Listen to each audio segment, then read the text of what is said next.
Hey everyone, thank you for joining me and watching this video about Kentucky Academic Standards for Science.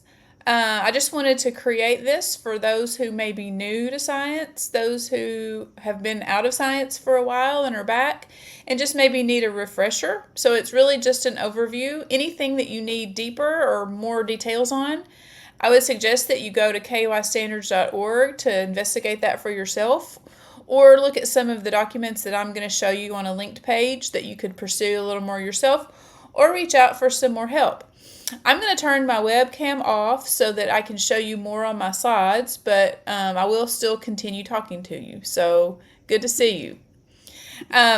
Here is a bit.ly link and a QR code if you're interested in more information about standards. It has everything that I'm going to show you linked directly on those pages, so you don't have to search for them yourselves.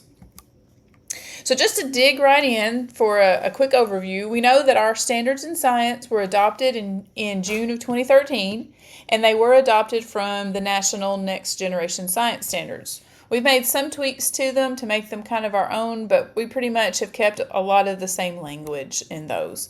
And so what does that mean for us? What should we keep in mind in terms as being a science teacher with all of these standards that we have to teach? We need to just keep in mind that they do contain what it is students should know, what it is students should be able to do in science in particular. And so they are important for us to pay attention to. We also know that they are where the questions from our state assessment come from, and they come directly from the performance expectations. And so if we can understand the components that go into those and help get our students to understand those, that will help us all the more. So just real briefly how they were developed. This book was written, I think, in 2011. A framework for K through 12 science education. Lots of scientists and educators and people who are knowledgeable about what a scientist does got together and created this, and it really has kind of the background information where they took that book and the things in it and used it to develop a national set of standards for our students in grades K through 12. And so it was released, like I said, in 2011, and it really focuses in on 3 dimensions. And that's why we call our standards 3-dimensional, because they have these 3 dimensions: the science and engineering practices, the disciplinary core ideas, and the cross-cutting concepts, which we're going to dig into more in depth here in just a moment. But really, this is what makes these standards different from previous standards, because standards in the past have been very one-dimensional. And we'll look at that here in just a second.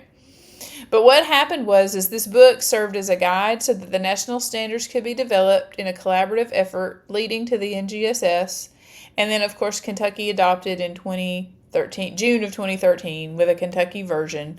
And so now several states have joined on. Actually, 44 have some kind of NGSS-like standards, if not the exact ones. But anyway, for us to focus in on our science standards, we need to recognize that they are a coherent progression of knowledge from grade to grade, meaning that the big ideas of science that we want students to know and be able to do start in grades K through 2, and they really build. And so if students don't get that foundation in K through 2, it really sets them up for a difficult time later on. That's the important thing for elementary folks to remember, I think, is that those ideas, while they're not very complex, and they're not developed fully, they are grounded there. And so they can be much, much better built on if they've had some concept of it early on. And then not only do we look at DCIs or content, but we have a deeper understanding of how to apply that content in the form of practices. So that makes it different. Again, the 3 dimensions are the practices, the cross-cutting concepts, and the DCIs are the content, what students know, what students do, and how students think about it. So there's a lot more complexity in terms of what we want students to think about while they're doing the work of a scientist. And so that braided rope picture is kind of a symbol of what a 3-dimensional performance expectation looks like, where we take all 3 of those dimensions and weave them together into a stronger rope. And so when we leave one out, it just makes it weaker. So if we include all three, it gives us a really strong performance expectation to expect students to learn. This is a picture of the old page. I just wanted to show you this if you've never seen this before. This was the original standards, an example of an original page from the very first standards. And as you can see, they're very complex. There's a lot of words. It's really small. It's hard to read. And it was very daunting, very challenging, very sometimes intimidating for teachers to really make sense of. And so we struggled with that for a long time. If you'll notice, there are 2 performance expectations up there at the top. And then we still have our 3 dimensions, the 3 colors, but there's a lot of words in there. And so it's hard to kind of make sense of them.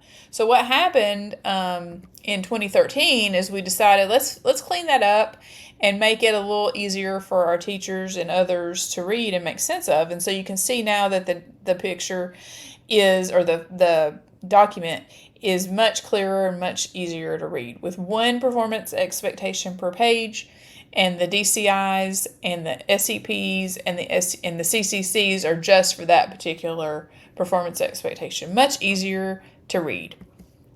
And so I want you to think about as we go through each component of our standards here, how are you going to incorporate those? How are you going to make them come to life in your instruction? Because the KAS for science look completely different than previous science standards. Maybe science standards that you learned when you were a student, or science standards that were in place when you first learned to become a teacher. They're very different, and they require a major shift in the way we think about instruction and the way we deliver instruction and how students learn science. So keep that in mind as you're thinking about how these standards can come alive in your class. Because the old traditional Kentucky standards were really content focused. A lot of memorization, a lot of vocabulary that really didn't make sense to students. They memorized it and they could spit it back out, but they couldn't really explain what it meant. Because there was no context, there was no coherence. Ideas were kind of taught independently without any real relevance or meaning. And so what these standards set out to do is to provide more of a meaning in terms of what scientists really do and why it's important to know it. Not just knowing it, but why it's important to know it.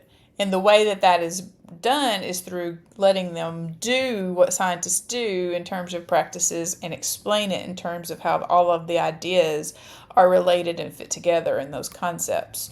So these standards integrate the practices that scientists do with the content and the concepts so that the learning is more meaningful. It's more in context and can be applied in problem solving in everyday life.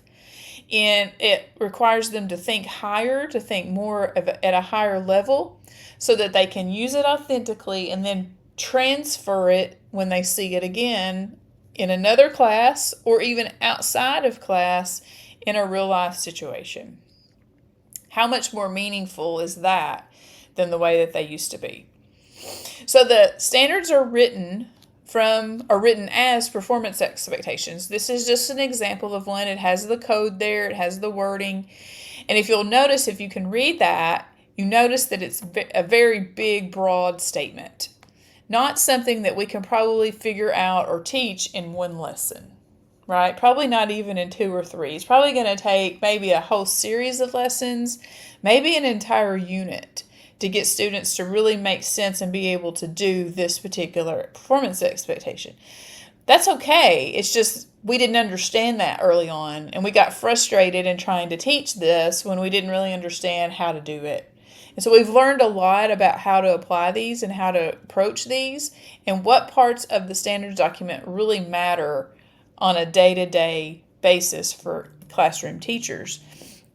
And so I'm going to point those out to you here in the video. Just to talk a minute about the code, just so that you know what the code means if you haven't seen one before. 7 is the grade level, 7th grade.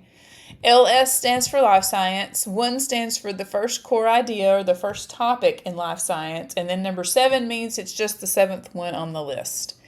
The performance expectations are arranged in grade bands. So all of the ideas are arranged in K through 2. 3 through 5, middle school, and high school. You're going to see all of the topics in all of those grade bands, and they progress and get more complex as you go through.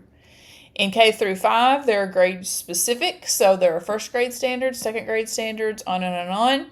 Middle school, in the original national standards, are not grade specific, but one of the things Kentucky has done is given them grade specific designations. So there are 6th grade standards, 7th grade standards, and 8th grade standards.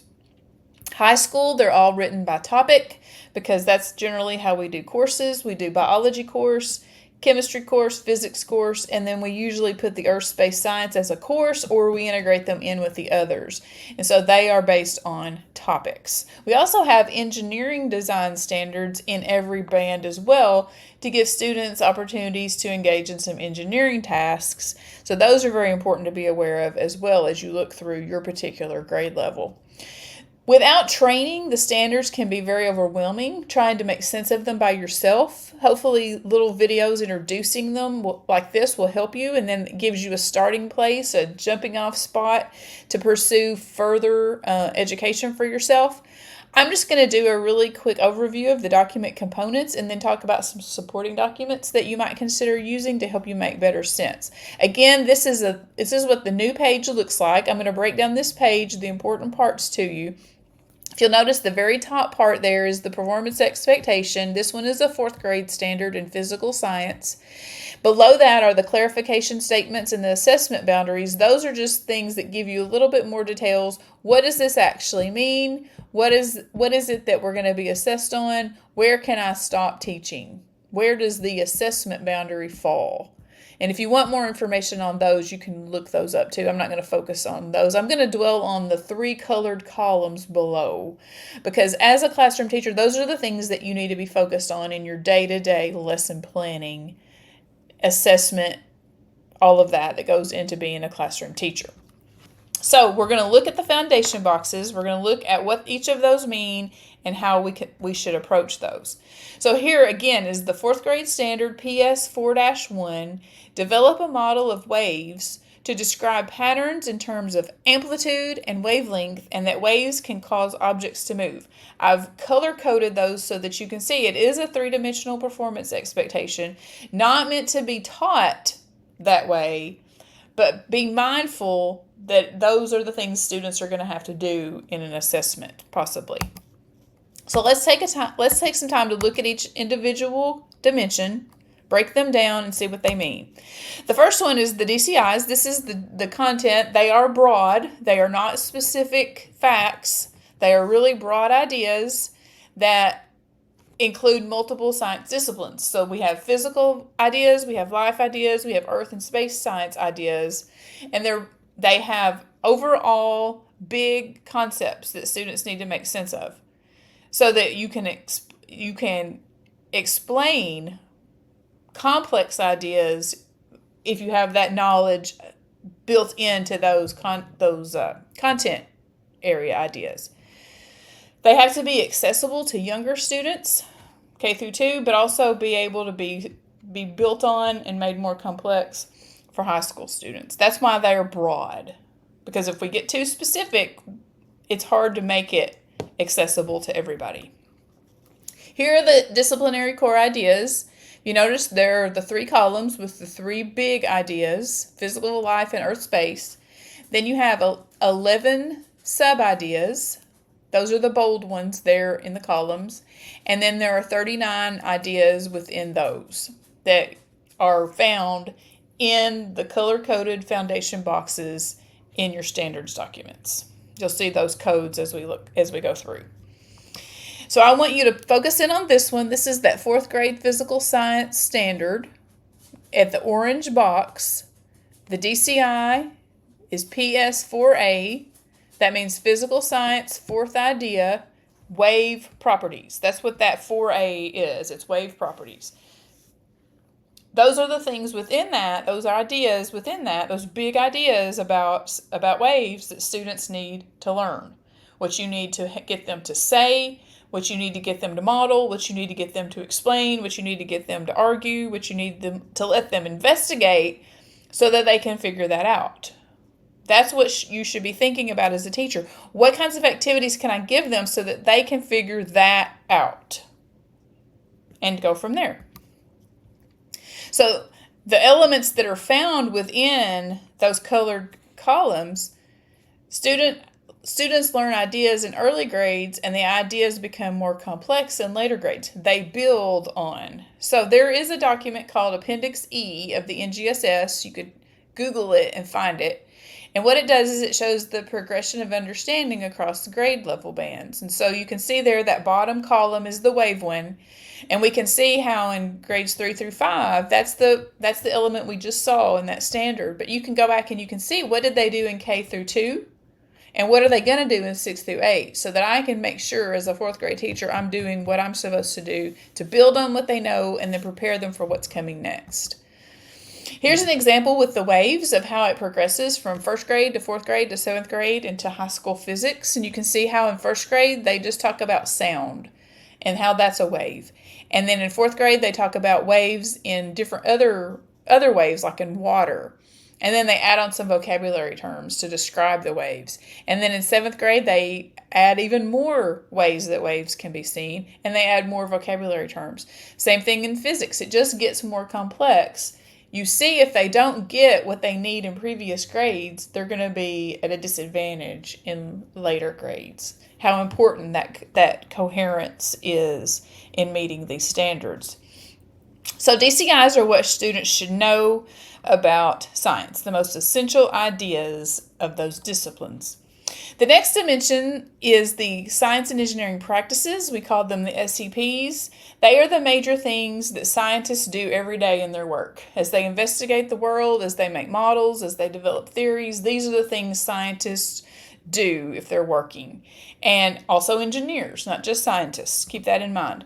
These are the 8 practices there. They're very common language, but they can be very complex depending on what you're doing. Students, even in K through 2, need to experience some aspect of these practices, and then they build as they get on to high school.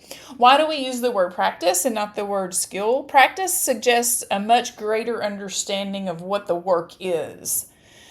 Skills are important. We need skills to be able to complete things, but there's not a level of understanding with the skill that there is with a practice. Let's compare that to music.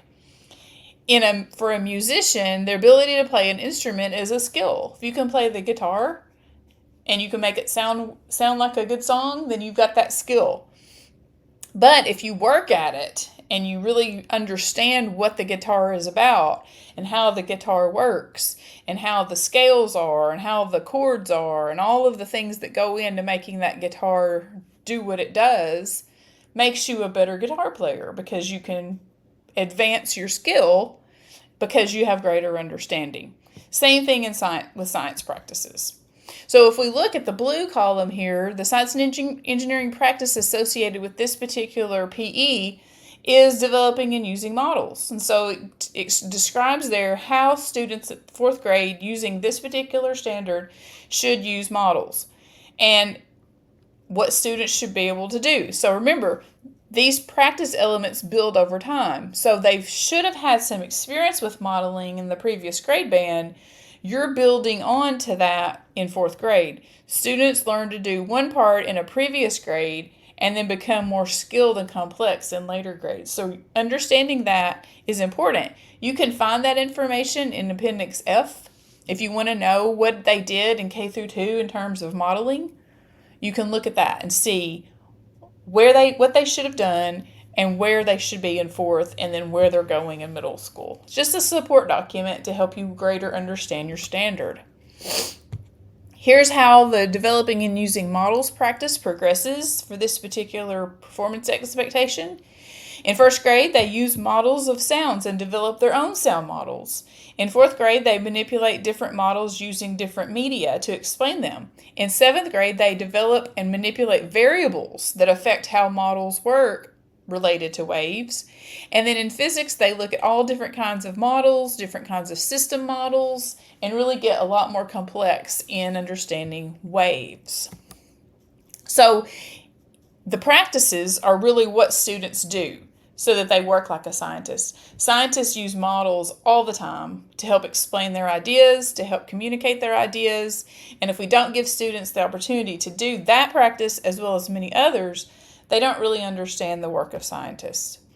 The last dimension is the cross-cutting concept dimension. There are 7 of those in our standards. You can look at those too. You can see they're very broad concepts. We could even apply them to other subject areas as well. But in terms of science, we can see there's a lot of examples we can think of in life and in earth and in space and in physics, or physics and chemistry, where we see these concepts very, very evident. So we want to pull those out and make sure students can explain them. So we're looking at the green column here in this particular one with the standard we've been dealing with is patterns, that we want them to see similarities. We want them to point out differences and find patterns so that they can explain the natural phenomena of waves in their learning about waves. Again, patterns builds over time. They learn about patterns in K through 2. They learn more about patterns in 3 through 5, and on and on and on. If you want to understand how the patterns concept progresses from grade level to grade level, you can see in Appendix G. They start dealing with patterns in kindergarten, and they move up through K 3 through 5, all the way up to high school. You can see patterns gets more complex. The way they interact with patterns, the way they display patterns. They're going to know patterns really well by the time they're in high school if they've had the experience with patterns in every grade band. And you can see that, how that progresses. And they get much more complex in their thinking. In this particular one, in first grade, they identify similar and different patterns specifically with sound. And then in 4th grade, they make predictions based on similar patterns or explain differences in patterns. If they see a difference, they have to explain it. And in 7th grade, they use patterns to see cause and effect and what makes that pattern happen in a graph or a table. So we're starting to pull in other practices, other concepts that go with patterns very well. And then in physics, we see it on the big scale, on the micro scale, and then we might bring in some math. So you can see how it builds over time, even with patterns. Cross-cutting concepts are how students think about science ideas to help them deepen their understanding of the content as well as the practice, and just have a better scientific view of the world. One last document that I'll refer you to. I'm not going to show you these in this video. I don't have time.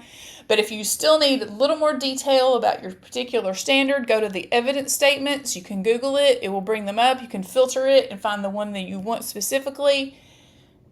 It just gives you more detail about each particular standard, what students should know and be able to do. Our vision is that all students, regardless if they like science or not, regardless if they want to be a STEM career someday, has a high quality science education all the way from K all the way up to high school, because it just makes them a better citizen. It makes them a better informed person and just a better contributor overall to our society, a more educated population. So an understanding for the teacher to have of the standards is important, because if students are going to be successful, the standards and the curriculum have to match. And so if you understand the what, if you have a strong grounding in the what, then you're going to be able to develop your curriculum, your how, much better, much more effectively. So we're going to focus on the elements in the 3 columns as we tackle our standards. And if you focus on the performance expectations only, you're going to miss the details. And you're going to hit the big picture, but you're going to miss all of the stuff under that. And so look at those elements, what students need to specifically do in the activities you give them in order to learn the core ideas, have an experience with the practices, and think about the concepts they learn. That's going to help them meet those big performance expectations. A strong understanding of what students should know and be able to do as a result of what they do in your class is going to help you again with your curriculum. The how, the model you choose to use to teach them. Bringing in your knowledge and your skill and your prior experience to make it more enriching and more creative. Grounded and focused with a high quality resource.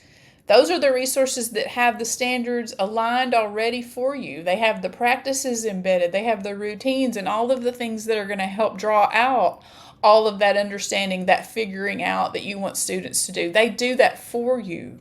That's why they're called high quality. So really pursue one of those in science to make the load for you a little easier.